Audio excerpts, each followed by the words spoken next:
Chris Lee and Blayne Gilmer of Southeastern 14, presented by Steaks. We are previewing Tennessee's matchup with South Carolina. I think let's start here, Blayne. Tennessee has just flattened everything in its path lately, other than Georgia, which was an exceptional matchup. You're not going to see that often. Carolina looked awful at Florida, scored 6 points, gave up 500 and something yards, got outgained 300 yards. That's outlook not great for the Gamecocks in this one. No, and I what's strange, we here on Southeastern 14, we preview every game. So go check out our Georgia-Kentucky preview because we just covered a game that had a 22.5-point spread. This one, Chris, Tennessee only, and I say only, a 21.5-point road favorite after Florida just demolished South Carolina. And now that was down at the Swamp, I believe, but lots of people unhappy with, how this version of Beamer ball is currently looking, just totally inept on offense. Saw some South Carolina Gamecock faithful on Twitter that were just even laughing themselves at a certain point. They're like, what do? You either laugh or cry at a certain point. So the offense was rough there towards the end for the Gamecocks. But yeah, Tennessee, they're playing with a purpose right now, and that purpose is to, impress the committee enough to get in at an at-large bid, with the college football playoff, and they should play, another one bites the dust because Oregon went down this week, so that's a challenger that goes down. Now they're going to be rooting for every team that plays TCU going forward, but it's going to be this one. Even though Tennessee's going on the road, heavy favorites, Chris, which I think that line could even creep up more as the week goes on.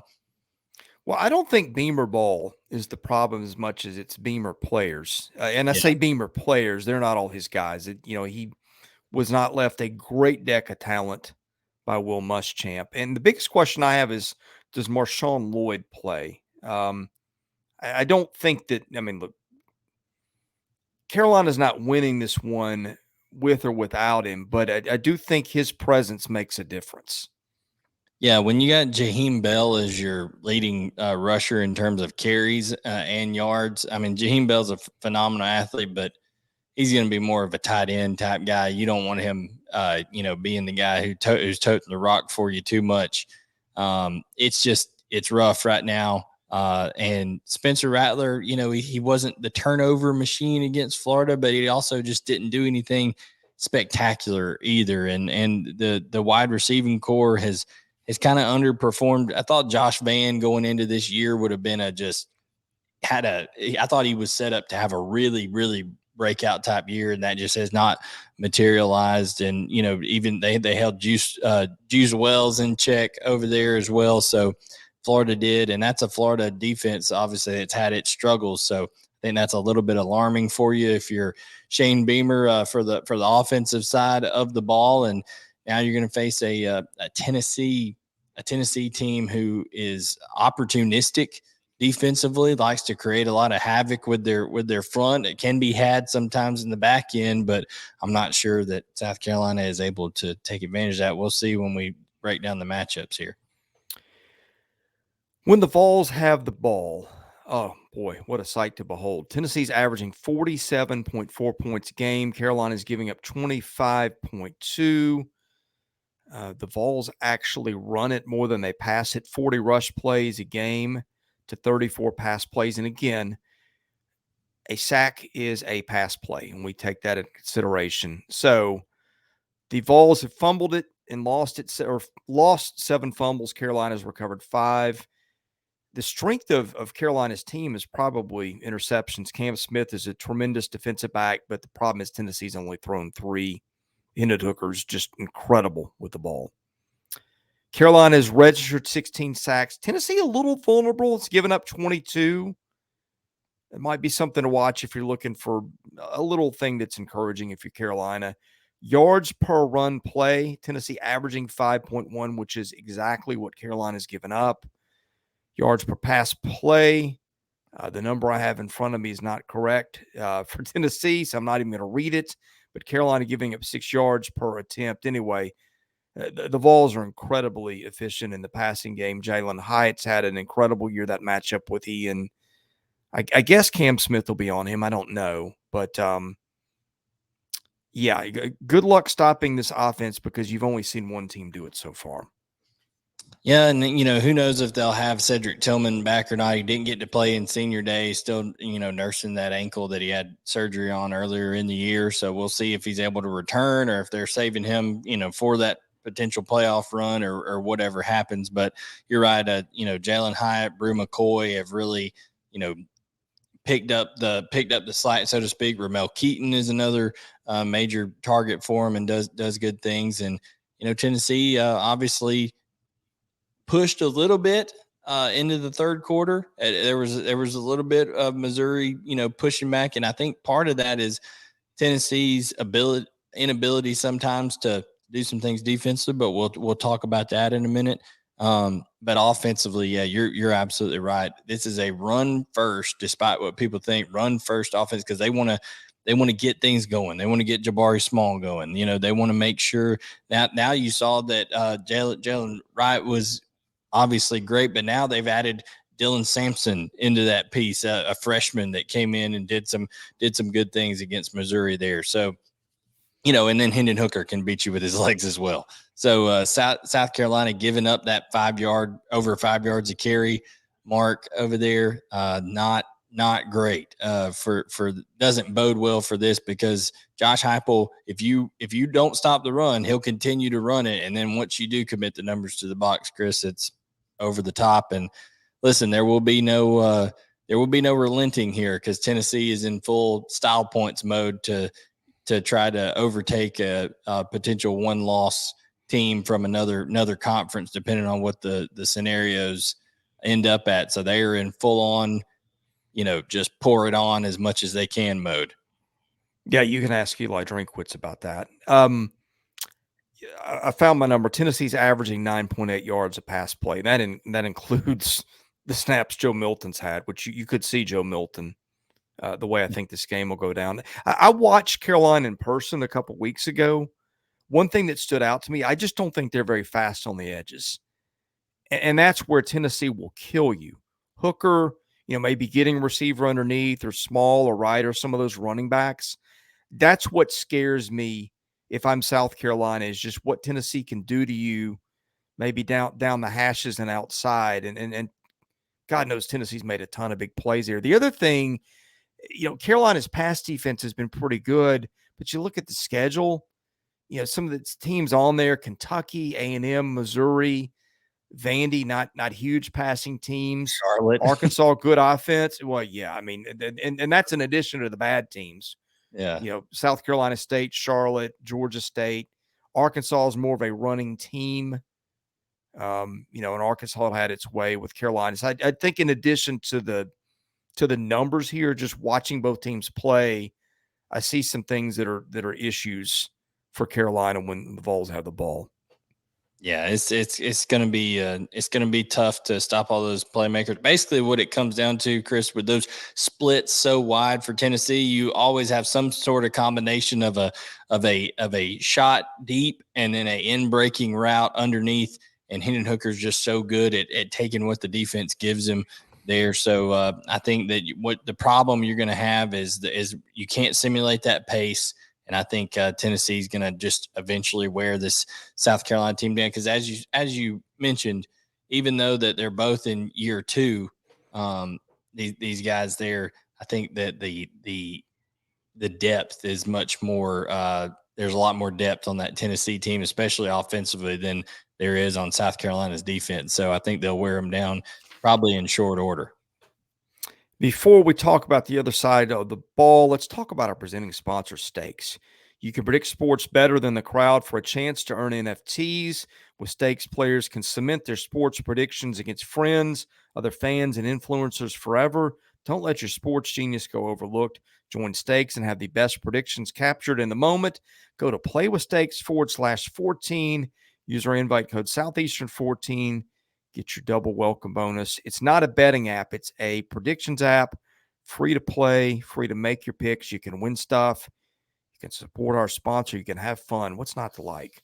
Go to Stakes today and help out the folks who help us. When the Gamecocks have the ball, they're averaging 26.8 points a game. Tennessee giving up 21.9.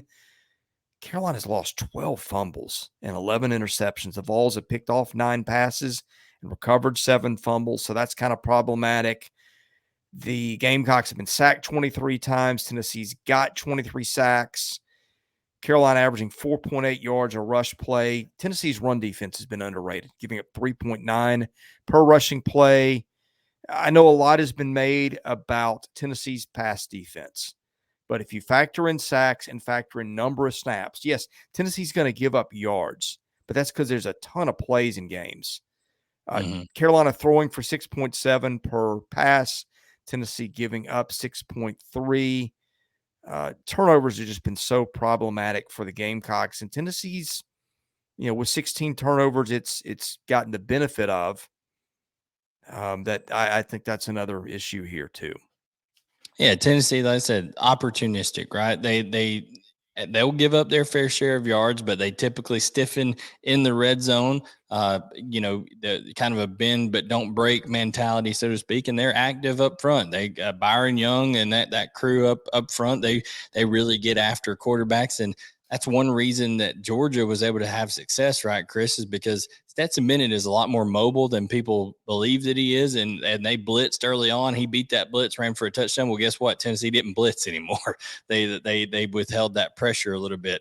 Spencer Rattler's a statue. Okay, he's not very mobile at all, and that's a problem when you're facing a Tennessee defense like this. Here's the thing I will say.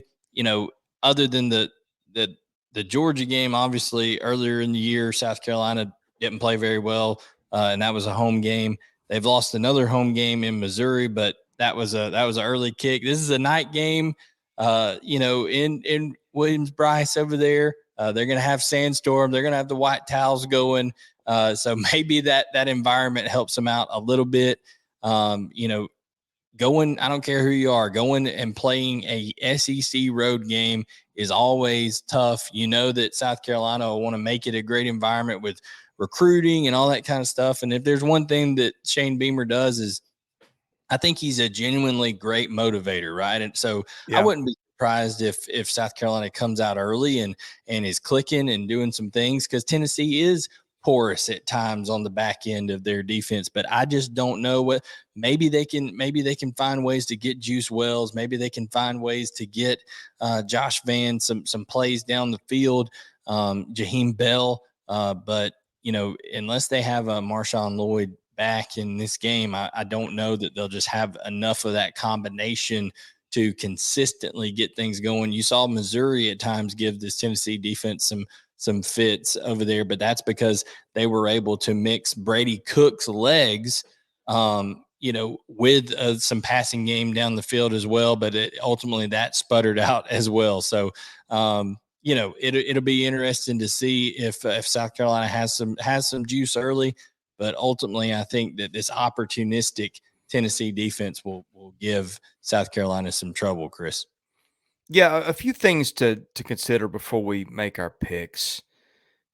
We always talk about penalties. Tennessee gets penalized a lot, 71 yards a game. Carolina also gets penalized a lot, 63 yards a game. Of course, that'll be on the road, so that may tilt a little more in Carolina's favor. We've talked all year about how Carolina's got the best special teams in the country. According to FEI, you do not know what's coming next with those guys. Fake field goals, blocked kicks. Tennessee is good to okay to good on special teams, but not great. Chase McGrath is not, I don't think, the guy that I want kicking a field goal with the game on the line, but I don't think that's going to be the case here, although he did hit Don't that tell famous Alabama kick fans. against Bama. I know. I'm just saying it's not Tennessee's strong suit. Here's another thing. I'm looking at ticket prices. I'm presuming Tennessee fans are going to come in droves to Columbia. Lowest ticket prices per Vivid Seats, as we do this on Sunday night, $125 each. Carolina fans, I think, per what success the team has had, I think Carolina fans are as good as any in the league. Oh yeah. So they may try to stop the orange invasion, which will help a little bit too. Listen, And who knows if Tennessee I'm a fans have money left, after spending it all to go to the right. Georgia game. Well, and to save it for what's coming, Yeah, save it for what's coming. which I think is going to be a run to the college football playoff. But look, I'm a big Shane Beamer fan. I really like the guy personally, what he's trying to do. I don't know him, but just from everything I hear about him and see about him, I love what he's doing in Columbia. But I just think they're overmatched. Tennessee has just steamrolled everything in its path other than Georgia recently. Again, I think Tennessee can hit the Vols where they're, or excuse me, the Gamecocks where where I cannot speak, where they are vulnerable. Yeah. No, I Tennessee agree. offense is so good that it's messing with my speech. I think they're going to be able to run the football on them, and that's the death nail. If Tennessee can run the football on you, you're in trouble. Yeah, over under 21.5 was, we're seeing this on Sunday night. The spread's 21.5. Spread 21.5. Oh, good grief. Over under 66.5. Interestingly enough, based on what the teams have done, the spread should be closer to 62 for whatever that's worth. The predicted final on all that is 44-23. I feel like the over is the play here, and probably Tennessee to cover. Tennessee did give up a few points to Missouri, which isn't good at all on offense. This one's in Columbia. You got special teams. I feel like the over, goodness, that's a lot of points. It is a lot of points. I don't know that South Carolina can hold up that end of their end of the bargain on that. I think it will. I think it's got a shot. I mean, last week was an awful game. And Florida's got an awful defense, so maybe that's that's fair warning. It was rough. But it was on the road. I think they'll play better early. South Carolina will at home. Williams-Brice, Sandstorm, blaring. But ultimately, I think Tennessee covers the spread. Of course, wins this game, and I think does it in convincing fashion because they have to right now. That's what they're doing. They can only play the people in front of them on their schedule, but they have to do so in dominating fashion right now for that CFP committee. So I think that's what they'll do. And we saw how that ended for Missouri last week. Okay, he's Blayne Gilmer. I'm Chris Lee. We're Southeastern 14, presented by Stakes. We do a live stream every Wednesday night. So if there's any injuries or things that change the game, we'll talk about them. We'll take your questions. Best way to get that, hit that subscribe button so you don't miss any of our content. Anyway, thanks for watching. We'll see you again soon with another football preview video here at Southeastern 14.